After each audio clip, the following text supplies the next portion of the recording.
Video ini dibuat atas tujuan berkongsi ilmu semata-mata. Ia tidak dibuat untuk menghina atau menjatuhkan kredibiliti mana-mana pihak, organisasi atau jabatan.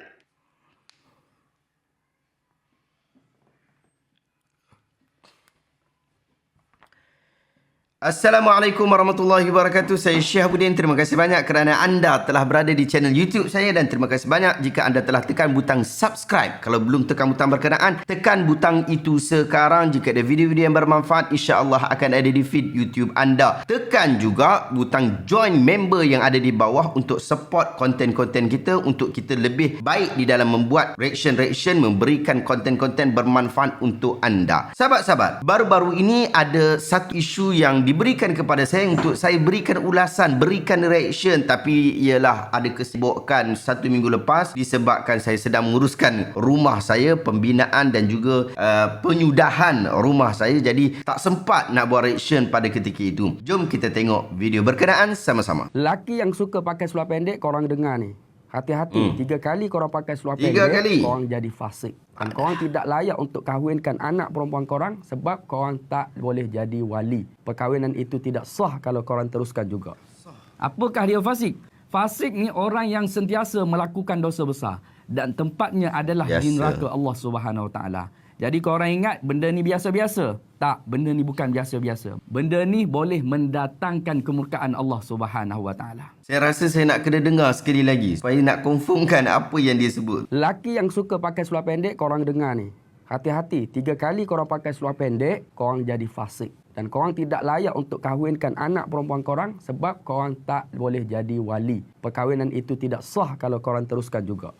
Apakah dia fasik? Fasik ni orang yang sentiasa melakukan dosa besar dan tempatnya adalah di neraka Allah Subhanahu Wa Taala. Jadi korang ingat benda ni biasa-biasa? Tak, benda ni bukan biasa-biasa. Benda ni boleh mendatangkan kemurkaan Allah Subhanahu Wa Taala. Kalau anda rasa video ni bermanfaat, jangan lupa untuk share dan follow Ustaz Kembar. Okey, alhamdulillah sahabat-sahabat, kita telah menonton video berkenaan sama-sama, berikan reaction berkaitan tentang isu. Pertama, melabel seseorang dengan istilah fasik kerana satu perbuatan kemudian meletakkan implikasi hukum yang tegas padanya merupakan satu kemelampauan sebahagian agamawan yang semakin tidak terbendung. Apatah lagi dengan wujudnya media sosial. Ia tidaklah memberikan lebih banyak manfaat melainkan lebih membawa kepada wajah buruk dalam agama jika dibiarkan perkara ini berterusan. Cuba bayangkan, hanya dengan memakai seluar pendek 3 kali sahaja, apatah lagi kalau orang yang main bola sepak yang selalu pakai seluar pendek, orang seperti ini sudah tidak layak menjadi wali bagi anak-anak perempuannya yang dijaga sepanjang hidup. Orang ini mungkin bukan peminum arak, bukan jenis tak senonoh sampai kencing tengah jalan, merata-rata dan menjadi kebiasaan dirinya. Orang yang pakai seluar pendek ni tak adalah sampai ke tahap tu. Dia cuma pakai seluar pendek saja, baru 3 kali ataupun 4-5 kali saja, tiba-tiba dia dah tak layak jadi wali bagi menikahkan anak perempuannya. Ia kelihatan begitu melampau dan ia tidak menjadi wajah syariat Islam. Isu ini juga tidak berhenti sampai takat tu saja, tetapi dakwaan ini akan berterusan memberikan kesan yang lebih berat pada isu-isu yang akan datang. Apabila keluar video seperti ini, orang mula bertanya, apabila wali itu tidak layak menjadi wali, apabila wali itu tidak layak menjadi wali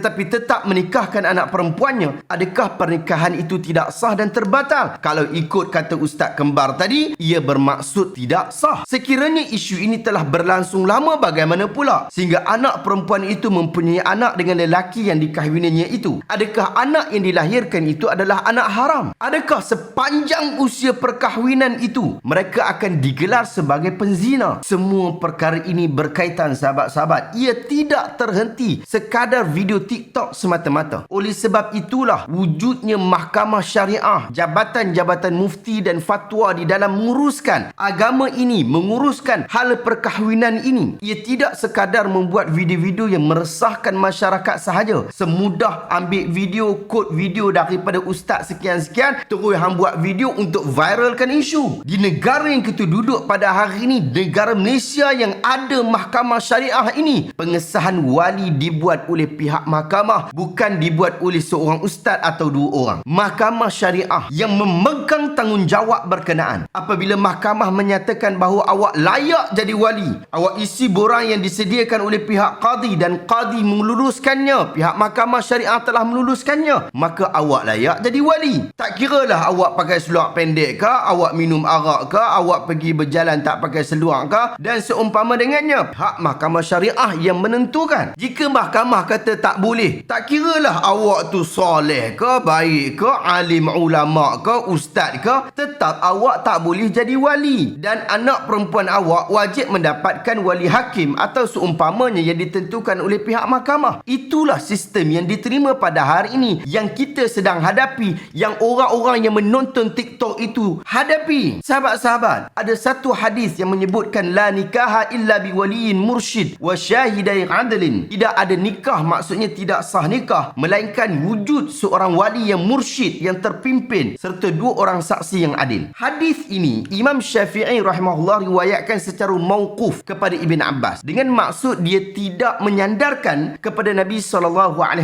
Jadi ia bukan kata-kata Nabi. Boleh jadi ia adalah fatwa daripada Ibn Abbas radhiyallahu anhuma. Cuma ada riwayat lain yang menyandarkan ia kepada Nabi SAW. Pun begitu, kalau kata itu adalah hadis Nabi SAW, ia tidak dijelaskan maksud mursyid itu dengan jelas. Tetapi apa yang dapat difahami ialah ia bermaksud wali yang sihat akal fikirannya, perbuatannya senonoh. Dia adalah orang-orang yang terpimpin. Takkan kita nak bagi orang yang tak senonoh jadi wali. Itu maksudnya. Pun begitu, bila disebut wali mursyid, kiranya dia bukan orang biasa-biasa. Dia orang yang cukup bagus. Cuma, tang mana nak carilah ni orang yang cukup bagus? Sehingga para ulama mazhab Asy-Syafi'i sendiri bila mereka bahaskan tentang isu al-adalah, mereka berselisih pendapat di dalam menentukan adakah sifat adalah ini menjadi syarat sah bagi wali ataupun tak. Adakah dengan buat dosa besar atau sering buat dosa kecil ini sudah tidak melayakkan dia jadi wali? Mereka berbincang tentang isu itu. Adakah seorang wali perlu mempunyai sifat adil, sifat orang soleh sungguh-sungguh? Kita rujuk di dalam kitab Fiqh Al-Manhaji ala Madhab Imam Asy-Syafi'i rahimahullah. Ini bukunya, jilid yang kedua, muka surat 60. Dan buku ini saya dan tim telah terjemahkan. Anda boleh dapatkan dekat Shopee dan juga Lazada. Di dalam kitab itu, penulis menyatakan bahawa ada pendapat lain daripada mazhab Syafi'i menyatakan bahawa adil tidak menjadi syarat dalam perkahwinan. Hal ini kerana kelayakan menjadi wali adalah berdasarkan kepada pertalian waris yang menimbulkan perasaan kasih sayang untuk kebaikan orang di bawah jagaannya, sama ada dia bersifat adil atau sebaliknya. Hal ini kerana meletakkan syarat adil adalah kepada wali menyebabkan berlakunya kesulitan yang besar disebabkan orang-orang yang adil sedikit sahaja bilangannya. Lebih-lebih lagi pada masa ini. Bahkan pada zaman mana-mana sekalipun tidak pula diketahui ada orang fasik yang dilarang mengahwinkan anak-anak perempuan mereka. Jadi sahabat-sahabat, kita ada beberapa kesimpulan dekat sini. Yang pertama, yang layak melabelkan seseorang itu fasik dengan implikasi hukum hanyalah mahkamah, bukan orang ini dan orang itu. Yang kedua, menyatakan 3 kali pakai seluar pendek menyebabkan fasik dan tidak sah nikah apabila menjadi wali, dan perkahwinan itu pun tidak sah, adalah kenyataan yang sembrono, yang tidak cermat dan teliti. Yang ketiga, dalam dapatan sejarah dunia Islam, kita tak temui mana-mana orang yang melarang orang yang pakai seluar pendek untuk jadi wali nikah. Apatah lagi dengan mengatakan bahawa perkahwinan itu tidak sah. Anda tak jumpa kenyataan itu. Bahkan di negara Malaysia kita tak jumpa kenyataan itu di dalam enakmen mahkamah syariah. Wallahu ta'ala alam. Saya cadangkan sungguh-sungguh anda untuk dapatkan buku Fiqh Al-Manhaji ala Madhab Imam Syafi'i ini yang saya dan tim dah terjemahkan. Anda boleh tengok dekat link dekat bawah. Moga-moga ada manfaat ilmu, insya-Allah. Wallahu ta'ala alam. Sahabat-sahabat, adakah anda dapat manfaat ilmu dalam video hari ini? Jika anda rasa video hari ini